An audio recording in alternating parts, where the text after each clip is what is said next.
Les Guinéens ont massivement voté dimanche pour désigner leur président. Le dépouillement a aussitôt débuté et les populations restent vigilantes.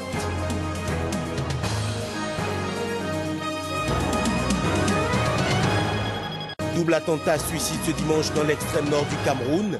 Le bilan fait état d'au moins 9 morts.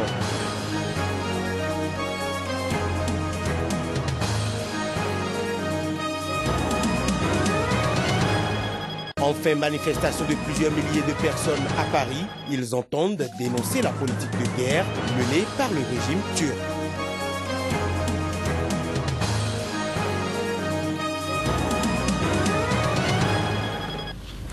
Mesdames, Messieurs, bonjour et bienvenue dans cette nouvelle page de l'information sur Sika. En Guinée, malgré les tensions, l'élection a eu lieu. Les Guinéens ont massivement voté ce dimanche pour désigner leur président. Déjà, à partir de 20 h, les bureaux de vote étaient fermés après l'autorisation accordée par la Commission électorale nationale indépendante CENI à tous ceux ayant ouvert en retard de prolonger d'autant leur période de fermeture. À la fin de la journée, le dépouillement a aussitôt débuté et les populations jouent à la carte de la vigilance en y assistant. On les écoute. On a fini de voter, on est revenu pour voir le dépouillement. Vous constatez qu'il y a des anomalies. Nous aussi, on a une part de contribution. On regarde. Il y a beaucoup qui ne croient pas à ce que les autres ont dit, que c'est libre et transparent. C'est la raison pour laquelle nous sommes là. On attend qu'ils finissent pour obtenir les résultats qu'il faut, puis rentrer à la maison. Et puis pendant que le scrutin s'est effectivement déroulé en Guinée, au Sénégal, pays frontalier, où vit une forte communauté guinéenne, la fièvre électorale a été également ressentie. Les Guinéens résidant au Sénégal sont également sortis nombreux pour accomplir leurs devoirs citoyens. Cheikh Berté, notre correspondant à Dakar, a fait le constat. Tôt ce matin du 11 octobre, dans cette école où sont installés les bureaux de vote, les Guinéens ont massivement fait les déplacements pour s'acquitter de leurs devoirs des citoyens. Des files d'attente et une forte mobilisation se voient devant les bureaux. À Dakar, les 45 bureaux de vote ont commencé les opérations à 8 h, heure sénégalaise. Dans le bureau numéro 34, l'ambassadeur de la Guinée au Sénégal vient de glisser son bulletin dans l'urne. Il exprime sa satisfaction. Mes sentiments sont des sentiments de satisfaction. D'abord parce que je viens de m'acquitter d'un devoir, celui de citoyen, en votant, en participant au choix des responsables de mon pays. J'en suis très content, j'en remercie Dieu. Comme l'ambassadeur, ces électeurs viennent aussi d'accomplir leur devoir de citoyens. Ils sont tout heureux d'avoir voté. D'effectuer mon devoir de citoyen, c'est d'abord la satisfaction. Je suis satisfait parce que je l'ai fait sans difficulté. C'est un sentiment de fierté, de joie et vraiment de très grande joie pour avoir accompli mon devoir citoyen dans la paix, dans la tranquillité et dans une ambiance assez conviviale. La mobilisation est à son comble à Dakar devant les bureaux de vote. Dans la matinée de cette présidentielle guinéenne au Sénégal, pas d'incident à signaler. En revanche, dans les listes, les noms ne sont pas en ordre alphabétique et c'est la cause des lenteurs à identifier vite les électeurs sur les listes. Direction le Cameroun, un double attentat suicide a de nouveau frappé ce dimanche l'extrême nord, tuant au moins 9 personnes. Il intervient au lendemain d'une autre attaque particulièrement meurtrière au Tchad, attribuée aux islamistes nigérians de Boko Haram, toujours actifs malgré l'offensive militaire conjointe des pays de la région. Ces deux pays font partie de la coalition contre les insurgés qui mènent depuis plusieurs mois des attentats sanglants bien au-delà du nord-est du Nigeria, leur fief historique, pour frapper les États limitrophes du bassin du lac Tchad, Cameroun, Niger et donc le Tchad. Il s'agit des 14e et 15e attentats suicides dans l'extrême nord du Cameroun depuis juillet. Plus de 100 personnes ont péri dans ces attentats attribués aux islamistes nigérians. Puis la communauté internationale a célébré vendredi dernier la journée mondiale de la poste, une tradition à laquelle n'a pas dérogé le Cameroun, où la journée a été mise à profit pour sensibiliser les citoyens et les entreprises sur le rôle de la Poste dans leur vie quotidienne et sa contribution au développement socio-économique des pays. Reportage de Narcisse Oum. Le Cameroun s'est joint ce 9 octobre 2015 à la communauté internationale pour célébrer la journée mondiale de la Poste sous le thème « L'innovation, l'inclusion et l'intégration sont les principaux facteurs de succès pour l'avenir de la Poste ». Cette célébration est venue ainsi couronner un ensemble d'activités organisées dans le cadre de la Semaine internationale de la lettre écrite, notamment les journées portes ouvertes comme dans ce bureau de la Poste centrale de Douala. Un satisfait en termes de communication pour ceux responsables de la Poste. Donc c'est une journée pour nous qui nous permet donc de marquer un temps d'arrêt, s'asseoir avec nos clients et pour essayer d'échanger et également nous permet de sensibiliser toutes les populations. Des innovations appréciées par les usagers. Je pense que pour le moment le service est en train de s'améliorer.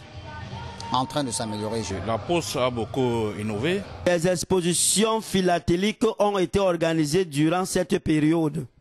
Des timbres commémoratifs ont été émis ce 9 octobre, ainsi qu'une empreinte d'oblitération en date. Chaque année, les postes du monde entier reçoivent le message du directeur général de l'Union postale universelle, qui est lu lors des célébrations de la Journée mondiale de la Poste et reproduit dans les médias. Depuis 35 ans, en collaboration avec l'UNESCO, l'Union postale universelle organise un concours international de composition épistolaire destiné aux jeunes. Pluie de dons à Mouila, au centre-sud du Gabon. L'œuvre est de l'évangéliste Gaëtan Piébi, le serviteur du Christ, d'y inscrire son action dans la continuité de l'État. Il a donc choisi Mouila comme point de départ de sa caravane qui ira dans tout le pays. Reportage Paul Avougou Ndila. Jamais de mémoire de Molvinois pareil service religieux n'a jamais eu un dénouement aussi surprenant et heureux. Les chrétiens et même les non-chrétiens de la ville étaient conviés à la salle polyvalente pour venir acheter sans argent. C'était comme l'accomplissement de la prophétie du prophète Ésaïe plusieurs centaines d'années plus tard. On merci le pasteur, parce qu'en ce moment c'est la période scolaire. Et que moi-même je marche un peu tout droit. L'initiateur de cette caravane voulait commencer une nouvelle forme d'évangélisation par les actes. L'évangéliste a dit suivre les pas du Christ qui nourrissait à la fois l'âme et le corps.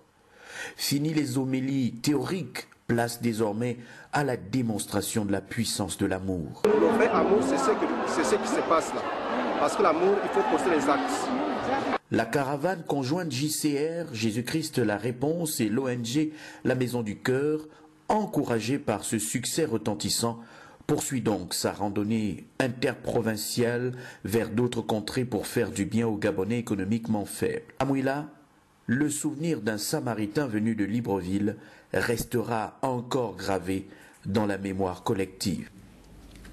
Plusieurs milliers de personnes, dont de nombreux Kurdes, ont manifesté dimanche à Paris. C'était au lendemain de l'attentat meurtrier d'Ankara. Le but de la manifestation était d'annoncer la politique de guerre, de dénoncer plutôt la politique de guerre du régime turc. Reportage. À l'approche des élections législatives du 1er novembre en Turquie, les affrontements font rage entre forces de sécurité turques et le Parti des travailleurs du Kurdistan dans le sud-est à majorité kurde du pays.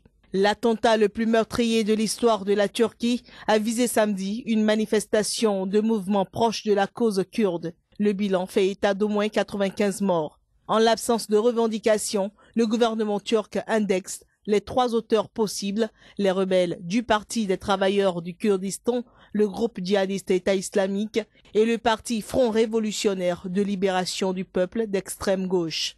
Mais le président islamo-conservateur Recep Tayyip Erdogan et son parti de la justice et du développement sont aussi accusés par certains d'être responsables de la montée des tensions. C'est un attentat contre la paix, c'est un attentat contre les gens, des gens qui veulent faire en sorte que la Turquie et le Moyen-Orient soient une région beaucoup plus stable, qui fonctionnerait autour d'une société libre, une société plus démocratique, pour un vivre ensemble. Il n'y a pas de mots pour décrire cette tristesse, et la colère aussi.